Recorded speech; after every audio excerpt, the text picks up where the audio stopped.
Our task here is to pick the best of all time. If you were with us previously, you'll have seen Alan Ball, Alan Mullery and Frank McLintock select their best ever England team. But who would you drop from that team to put together the best British Isles 11? Well, let's have a look at the team before we go any further and see what the boys came up with.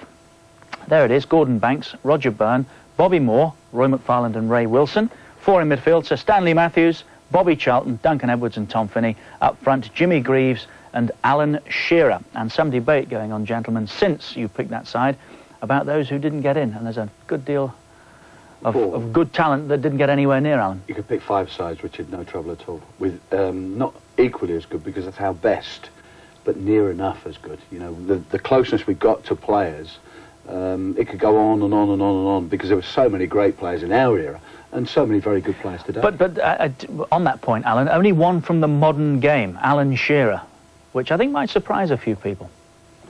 Why is there so few? I don't think so when you look at the quality of the team that we picked. Why is there so few?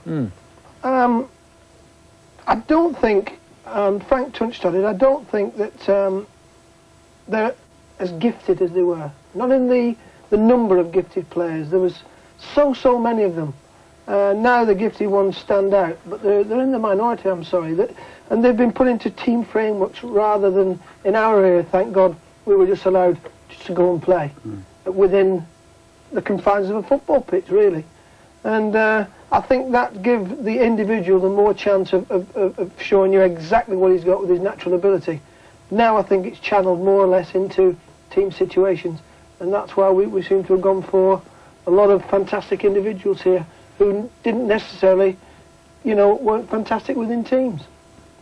OK, Frank, well, let's start the task of putting together the all-time British 11, and I think we're going to have some fun here as well. I mean, that's quite a team already picked to represent England. Yeah. You did choose Gordon Banks, the three of you, without too much debate, really, from a quality lineup of goalkeepers as well that have represented England down the years. But one that immediately springs to mind, I would think, that would challenge him is Pat Jennings. Would that be fair? Yeah, I think so. I mean, really, you could stick to that great English side and hardly change it at all. But if we want to spice it up a little bit and add a bit of controversy, Pat Jennings to me is every bit as good as Gordon Banks, and maybe in some people's eyes even better. Magnificent international career, great calmness. That is one of the things that both Banks and Pat Jennings had. It could be mayhem all around the 18-yard box, but Pat will come out as though it's a five-a-side game. Just calm everything down. Great one-handed saves that he normally makes. Great long kick. Outstanding goalkeeper from start to finish. And although you can never really think about anyone better than Gordon Banks, I would think that Pat Jennings must be at least equal, and maybe, as I say, in some people's eyes. Go on, Alan, you must have a little bit of knowledge of Pat Jennings. Well, the first time he came, when he came from Watford in 1964, you know, as a sort of 17, 18-year-old, inside about 6 months, his first game, I think, was at Burnley. We got beat 7-1. And he cried his eyes out. I mean, I couldn't believe it. He was such a country boy that had come from Mullery in Ireland and this and that. But the main asset that he had was what Frank just said. He was so cool, calm and collected. And these huge hands.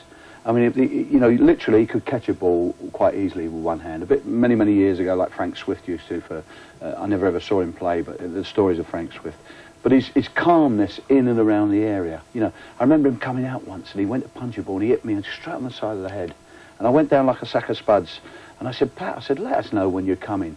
Every other time he came and he let me know we were coming, I got out of his way. Did he dominate a back four or a defence? It wasn't a back four so much then, was it? A defence in the same way as a Shilton would have done, with noise? Not with noise, but he was an incessant talker. He was always telling people who to pick up, who to mark, who to do this. And if you got in his way when he came, he'd just take you with it. I mean, he was such a powerful man. And never, ever got flustered. The only time I can remember him getting flustered was against Leeds one night up there, and we were playing well against Leeds, 0-0, you know, in their heyday, and Mick Jones jumped on his foot from the corner, and Pat lashed out and kicked him, and they got a penalty for it. The referee didn't see Mick Jones doing what he did to Pat. It's the only time I've ever seen him lose his temper. He was so cool, calm and collected, and a big man to try and beat, you know, when he stood up. Was he good enough to dislodge Banks in the all-time British 11, Alan? I'd still go with Banksy. I just think there's a thumbnail between them, though, but I would go for Banksy in the Patrick that I am. But I can understand what they say about Pat Jennings. He was a marvellous goalkeeper. That's Alan Ball with Banks, so you two have to decide. Does Banks keep his place or does Pat Jennings take it? I think give Pat Jennings a go at this because you can't pick the same team again anyway. And as Alan says, there's nothing between them. Well, you can, but I would like to see Pat being recognised in some way. You know, and I think I would agree with Frank. I'd go if it was a toss of a coin. That's what it is between the two of them. And if you're looking at, you know, Gordon, I think Gordon was one of the world's greatest goalkeepers, and I also think exactly the same with Pat. And to give him recognition of what he did over those period of years, you know, for Spurs and Arsenal and Northern Ireland, I'd probably say yes, because I played with Pat for 8 years, 8.5 years. You take that, Alan, on the basis we owe you one as the debate goes on? Yes, I'll take that one. All right, so Jennings goes in then instead of Gordon Banks. It's Pat Jennings that keeps goal for this British 11. Right, fullback, we had Roger Byrne. What are we going to do? Well, I'm going to put forward a player that played for Celtic for many years in their heyday when Celtic won, I think it was 9 championships under Jock Stein. And that was Danny McGrain. And he was one of the really outstanding fullbacks I can remember coming from Scotland. Very quick, great first touch, great attacking player as well. His final ball was magnificent. He was very comfortable in the last third of the pitch. And I think he could get into any British side, I think. I think he's probably one of the best right backs or left backs, whatever position he played, you know, for Scotland. He played a lot of left back, didn't he? But if we're going to move him, you know, when we're looking across, you know, Danny McGrain was a quality player. I mean, real class player. Roger Byrne, I thought, was what you would call the ultimate fullback. Good pass of the ball, you know, nice first touch, good tackler, everything else. Danny McGrain was equally as good as that. You must have come across him, Alan McGrain. Yes, I'll go with the lads. I thought he was a very, very good player. Again, used to get forward, and you know, in this wing-back position they play now, he could play that very, very comfortably. Yeah. He was an excellent player, was Danny. A very, very good player. Does that qualify to get into this British 11 then? Yeah, I think he's, as I said, I think he's one of the best fullbacks ever to come out of Scotland, and he could rank right up alongside him, never look uncomfortable with great players that we're going to pick in the rest of the team. He would look every bit as because his first touch and his confidence in himself, and when he went over the halfway line, he was like an inside forward. It wasn't just down the wing and a big ball over the crossbar. It was accurate passing, taking people on, side-footing the ball across the goal. Just as we sit here thinking about who might get a call in that position as well from Northern Ireland, Nicol, Jimmy Nicol perhaps, Rod Thomas from Wales, would he qualify in there? Yeah, very consistent players. But I think when you're looking at it, if we're going to pick, you know, the best of quality for Great Britain, it's got to be class. It's got to be what we would class as great players, all right, and not, you know, what I would think good players. So it's Danny McGrain from the best of the rest. Does he take Byrne's place in your? Yes, I would plus. I would have, because I never saw Roger Byrne enough, even though he was a great player. But I played against Danny McGrain on many occasions, you know, against Celtic, and he's a fine player. Alan? Yeah, I would echo that. Yeah. The more modern players, yeah, I saw far more of Danny than Roger Byrne, so I'll go with that one, yeah. All right, OK, well, that's 2 changes straight away. We've got Danny McGrain in then at right full-back. Now, there was no debate at all, really, when I mentioned Bobby Moore's name. No. Is that still the case? Yes. Ultimate. Yes. The best of the best, quite easily. So he's in? He even used to win the toss at Hampden. He couldn't do anything wrong.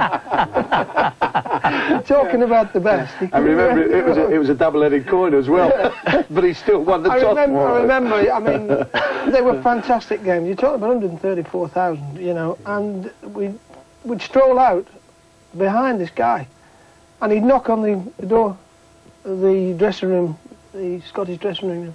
You ready? More of that. And all you could hear from the other side. That was us having a normal conversation. There was murders going on. That meant you winding them up for half an hour outside the door. Knocking on the door and just waiting. Oh, they used to charge out. But he was so calm, and he used to be waiting. He had that little chuckle and the dimples would go like. And, you know, he had one over on them straight away. You used to enjoy those games as well, didn't you? Loved them to death. And then you knew he'd win the toss. He's a Scotsman in an English body, really. I mean, he's always winding people up anyway. He's very much like a Scots person, you know. He came from the wrong side of the border, but he had that fire in him, and he would argue with English players all the way. But the Scottish supporters hated Bobby Moore because he was like used to call him the English poof, didn't they? Yes. Because he had the blonde hair and he was so elegant. The ultimate compliment coming from Scotland, I think. And that really was a compliment to Bobby Moore, because he knew how he was so annoying because he did everything right. And when they liked him as well, didn't they? Oh, he hated bowling. He used to go out ginger-headed so-and-so. In the kicking, when we used to go out at Hampden, he used to go up. Instead of going down where there was a few English supporters, he used to go up to the left-hand side of Hampden and antagonise. And what they used to do is he used to throw everything on the field, and he'd pick it up and see if the bottles were still full, like, you know, wind them up even more. And we were saying to him, Bally, leave them out, will you? Leave them out. Keep them quiet. You know?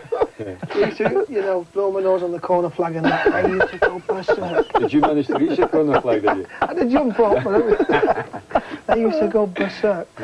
Absolutely berserk. OK, so Bobby Moore goes in without too much debate, but one or two lovely stories. That's Moore. Right, OK. Centre half, then. And I should think there's a few here to go at. There is a few. Probably one of the best I think I've ever seen when I was a kid and seen him play, and I'm one of the first people ever to go to Italy. And still now, if you mention his name in Italy, people can remember him playing for Juventus, was John Charles. He could play equally as well at centre forward. Well, I was just about to say that before you make your choice, if indeed it is John Charles. He was also a very good centre forward. He was a wasn't magnificent centre forward. I mean, he was a leading goal scorer in Italy and played centre forward for Juventus. And we've seen just recently a Juventus centre forward come to this country, Ravanelli. Ravanelli, not being rude to him at all, but wasn't in the same class as John Charles. Both playing for the same club at some stage. But John Charles, if you needed John Charles to play centre forward, he was an absolutely brilliant centre forward. But if you needed him to play centre half, he was a world-class centre half. So for me, picking the side or looking at the side as I want, I would love to see John Charles play alongside Bobby Moore. I sense there's some support around the table.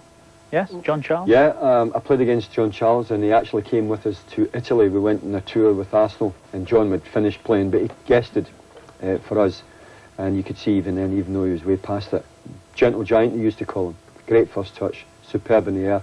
I mean, he looked about, I think he's only 6'1.5", 2", but he looked about 7 foot and big shoulders, great body, great balance. And loved in Italy as well. When you went out, we went into a few restaurants and bars.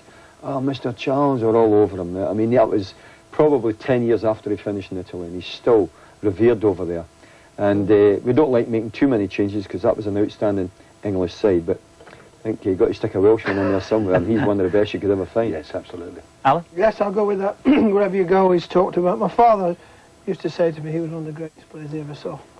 I saw him, as I say, as a young man, but you've got to give him 10 out of 10. Fantastic in the air, playing both positions. Again, had a magnificent presence about him, and went and did very well on another continent in a time when it was difficult to go and succeed. He did break over ground, there. didn't he, in that respect? Yeah, but again, marvellous ambassador for football. I'll go with John, yeah. John Charles then goes in as our centre half. Right, that's Moore and Charles. And obviously to complete the defensive set, we need a left full-back. Ray Wilson we had, and you had him on, well, I was going to say on a pedestal, Alan, really, No, Ray Wilson. I have, yeah. No change for me there. I think he's the best left-back I've seen, Ray Wilson. I don't think there's anybody to compare with his pace.